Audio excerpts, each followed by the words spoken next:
Salam dostlar, hər vaxtınız xeyir olsun. İstəyərdim sizinlə birlikdə belə bir cümlə tərcümə edək.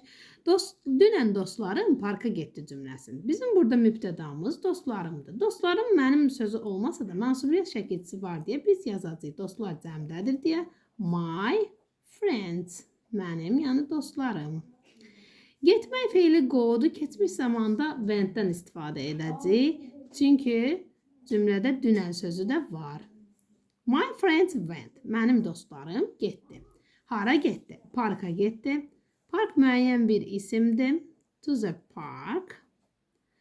Uşaqlar, görün mənim dostlarım getdi parka. Biz bu dünən sözünü biz bilirik ki, zaman zərfi cümlədə lap əvvəldə və yaxud da lap da sonda gələ bilər. Əgər bu cümləni siz tərcümə edirsinizsə, lap əvvəldə yazırsınızsa, o da düzdür.